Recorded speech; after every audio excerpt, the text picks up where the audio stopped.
네, 전고체 기업입니다. 레이크 머티리얼즈인데요.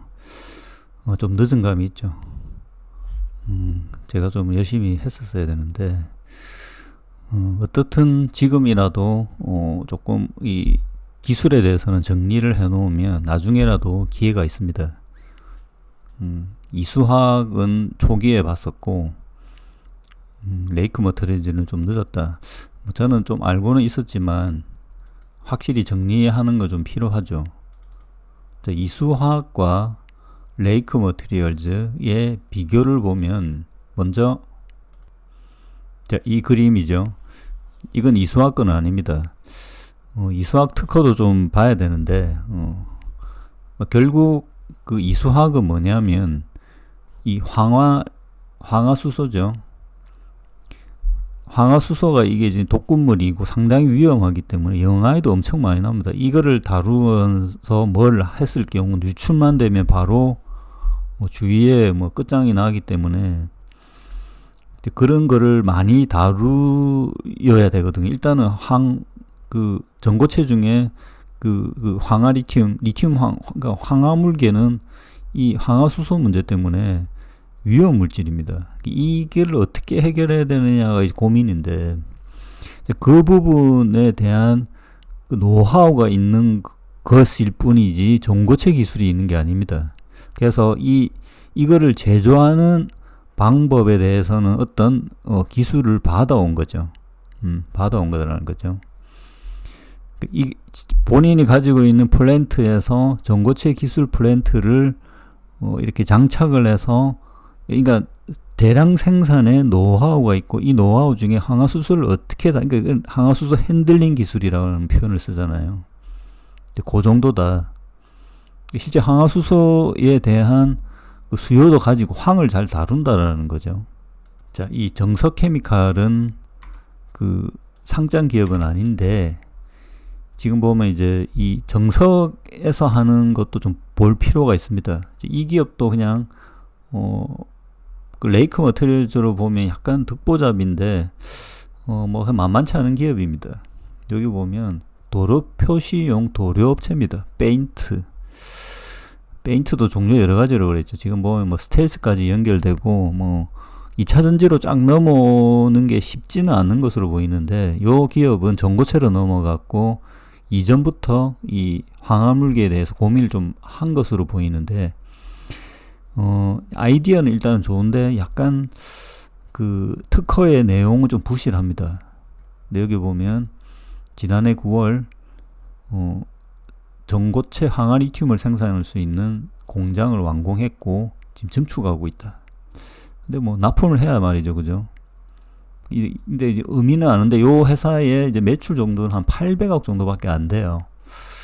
기업이 크지는 않고 어쨌든 이 산업과 전고체 자체는 2015년, 16년도부터 어느 정도 인식이 되고 있었기 때문에 그때부터 타겟을 정한 것으로 보입니다.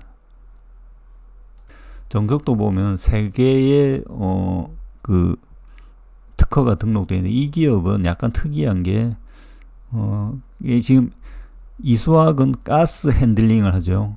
이게 지금 중요한 게 물을 다루느냐, 액체를 다루느냐, 기체를 다루느냐, 아니면 그냥 파우더를 다루느냐. 그걸 이제 습식, 건식 이렇게 보는데 이 기업은 건식 기술이 있다라고 되어 있어요. 근데 솔직히 조금 이해는 안 되는데 수산화 리튬을 직접 쓰고 이것도 지금 수산화 리튬이죠. 그 다음에 이제 산화 리튬을 미세 분말로 만들어서 이렇게 그 일정한 열을 가해서 그 항화 리튬을 만든다 이렇게 되어 있어요. 근데 이 수산화 리튬 부분 이게 좀 무수 관련된 이야기도 여기도 나오거든요. 물을 많이 빨아들여서 이 가장 수산화 리튬은 무수 수산화 리튬을 쓰면 그 이야기 나오지 않지만 나중에 이걸 건조시키는 내용이 나옵니다. 대부분 이제 알고리즘은 비슷한데 리튬 소스, 리튬과 황을 어떻게 결합시키냐. 지금 보면 파우더로 결합시키냐, 액체로 결합시키냐, 기체로 결합시키냐. 그리고 결합시키고 나서 온도를 가하고 건조시키는 과정. 그리고 알갱이를 맞추기 위해서 뭐 밀링 한다든지 이렇게 진행되는 거는 똑같거든요. 알고리즘은. 여기에서는 황화수소를 쓰지 않는 걸로 보입니다. 여기 보면 산화리튬 황화수소 완전히 반응하기 어려워 항아리튬의 순도가 저하될 수 있다. 근데 이 황화수소는 이제 발생되게 돼 있고, 이 부분에 보면 아르곤 질소 같은 분위기도 일단은 들어 있습니다. 근데 이 과정을 여러 번 거치거든요. 이렇게 되면 비용이 좀 증가해요. 1차, 2차, 3차. 자, 이번 수산화리튬과 유기액물을 포함한 이 습식 방식이거든요. 여기에는 기체도 주입합니다. 그래서 이 정석 케미칼의 기술은 어느 정도 아이디어가 복잡하게 되어 있는데 약간은 제가 보기에는 정리되지 않은 방법이다 라는 거. 근데 많이 해봤기 때문에 이 요소 기술을 어떻게 응용할 거냐에 대한 좀 고민이 조금 있다, 고민을 많이 했다 정도로 보입니다. 자, 레이크 머티리얼즈. 이 기업은 원래 반도체 전구체라고 하거든요. 그게 이제 보면 TMA, 트리메틸 알루미늄을 합성을 해서, 이 트리메틸 알루미늄을 어떻게 합성하느냐에 대해서는 약간 좀 애매한데, 이 합성 방법이 보면 지금 이제 이 황화수소 기체, 액체, 기체를 다루는 합성법하고 유사합니다. 보니까 합성 기술을 보유하고 있어서 이 기술 자체가 국내 유리고 전 세계적으로 4곳으로 파악된다. 이 기술 하나 가지고 지금 반도체에서, 이게 태양광에서 출발하거든요. LED 태양광, LED에서 출발해서 태양광, LED가 맛이 갔죠. 태양광도 맛이 가니까 반도체로 이동하고, 이 반도체가 지금 일단 베이스, 이거는 문제가 없죠. 이 베이스로 지금 전고체까지 이동되어 있는 회사입니다.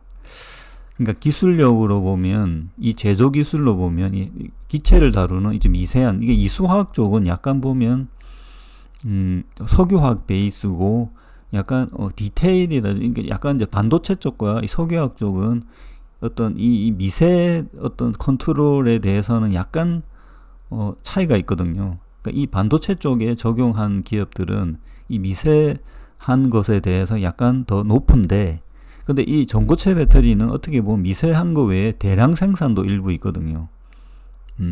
그러니까 어떻게 보면 이 에레크 머티리얼 이수화학이 결합한 게 가장 좋은 건데, 그러면 레이크 머티리얼즈도 이수화학의 어떤 기술들을 지금 접목해 오는 거고, 이수화학도 레이크 머티리얼즈의 기술들을 접목해 오는 그런 단계라고 좀 이해가 됩니다.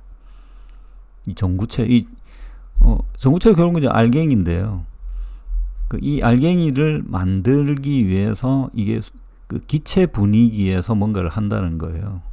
원소재가 TMA를 이용해서 지금 보면, 자, 전구체도 종류가 여러 가지 변하고 있는 거죠. 기존의 산화 실리콘인데 하이-K 소재 승가가 된다. 이 하이-K가 뭐냐?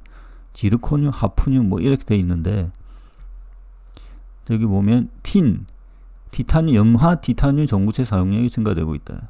근데 이 지금 반응, 이 TMA 합성 기술을 이용해서, 그러니까 TMA를 만드는 기술을 이용해서 다른 이런 합성 전구체들을 만든다는 거죠. 똑같이. 이 사람들은 공정 기술, TMA 합성 기술을 가지고 있고, 그 설비에 대한 노하우가 있는 거예요. 보면 메모리양, TMA, 실리콘계, 하이-K 전구체 등을 공급하고 있다. 그죠? 태양전지도 보면 최근 약간 달라지는 모습, 이게 PRC 라는 구조에서 또 이 TMA가 증가하고 있다는 겁니다. 이거는 그냥 산화 알루미늄이죠. 반도체는 약간 TMA 기술을 이용해서 실리콘계, 뭐 하이-K계 전구체를 따로 만드는 거고, TMA의 기본적이고 원재료의 다양한 어플리케이션이 지금 생기고 있는 거죠. 이게 이제 기본적인 이 업체의 베이스라는 겁니다. 2차 전지로 2차 전지 업체는 그 레이크 머티리얼즈가 아니고 또 이게 분할이 돼 있어요. 나중에 분할 상장을 하겠죠. 또 참 그런 부분이 좀 이 대부분 기업들은 제가 아쉬운데, 여기 보면 디스플레이 소재, TMA에서 TMG, TMA에서 산화알루미늄, TMA에서 신규 촉매, 그렇죠. 여기 반도체 소재, SI, 하이K, TMA 이렇게 지금 보면 ALD, CAD에 지금 이렇게 방막을 어떤 도금 두께층을 넣는 거에 이 소재가 있어야지 이게 쌓이는 거거든요. 그 소재가 이 전구체라고 합니다. 뭔가 이렇게 가기 전 이전 단계를 전구체라고 하거든요. 프리커서. 그죠? 여기 태양광 이 다 영역이 엮여 있는데 이게 최근에 이제 알려지고 반영되기 시작하고, 이게 지금 전체 포트폴리오가 나쁘지 않죠. 이 ALD, CVD 수요가 점점 늘어나는 거는 많이 알려져 있고, 여기 보면 지라 갈륨, 이게 실리콘 카바이드로 그렇고 지라 갈륨도 보면 이 페이퍼층을 만들 때 대부분 이 성장시키는 게 기체를 이용한 전구체 방식을 쓰거든요. 거기에 그죠? 들어간다는 거예요. 자, 이 자료가 올해 1월에 나왔고, 이 회사가 상장된 지 오래되진 않았거든요. 그때 사실 이렇게 스터디가 됐었어야 되는데 조금 아쉽습니다. 근데 지금이라도 늦지 않았다. 자, 이제 TMA 제조사별, 그렇죠. 이 해외 기업들, 근데 미국, 독일, 네덜란드 딱 보면 느낌이 다르죠, 그죠? 기술적으로 이 상당한 난이도가 있다. 이 네 개를 전부 다 하는 기업은 네이크 머티리얼즈다. 그러니까 이 한 10조 정도 볼 수 있을까? 그 정도로 지금 뭐 생각을 해봐야 되겠죠. 자, 여기 보면 이제 특허 관련인데, 자, 이 느낌이 앞부분에 내가 설명드린, 왜 앞부분에 걸 설명을 드렸냐면, 이 항화물계 만들 때 보면 느낌이 비슷하죠. 1차 교반, 이게 밀링하고 좀 비슷합니다. 섞어서 용매를 제거하고 증류, 이 액체를 날려버리는 거죠. 그런 식으로 진행된다는 거예요. 사실 내용은 조금 어려운데, 하여튼 기체를 넣고 입자를 만들고 거기에서 온도가 일부 들어가고 그 다음 증류시켜서 소재를 만든다, 이런 개념입니다. 자, 그 기술을 이용해서 자회사 레이크 테크놀로지에서, 자, 여기 보면 두 개가 있는데, 여기 요 회사는 지금 뭐 항화수소 핸들링 기술이 없으니까 항화수소를 제조하는 거와 그런 거 내용이 들어 있어요. 그러니까 요것과 요거를 이용해서 항화 리튬과의 반응까지 두 개를 딱 넣어놨거든요. 근데 이 설비에 관련된 게 아주 자세히 들어 있는데 디테일이 좀 있다라고 보입니다. 자, 여기에서는 항화 리튬 제조를 암모니아와 리튬 금속과 황을 반응시키는 방법을 이용하는 겁니다. 자, 이 항화 리튬에 이제 만드는 여러 가지 방법이 있는데, 여기에 단점들을 이야기를 하고 대량 생산하는 방법에 대한 고민이 있다라는 거죠.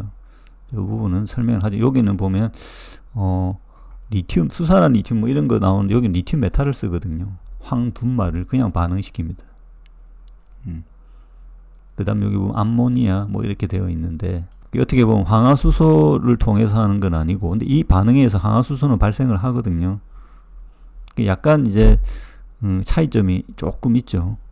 어쨌든 항화수소를 다루는 기술은 이수화학 외에는 없다. 그리고 이거를 회피해서 뭔가를 하는 그 방법으로 고민을 하는 거죠.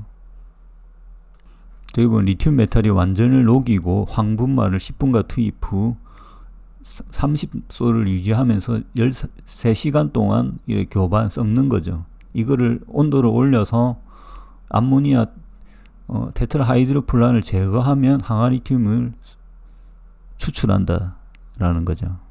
비슷한 알고리즘인데, 여기 지금 보면 그 다음 그거 보면 항화수소를 만드는,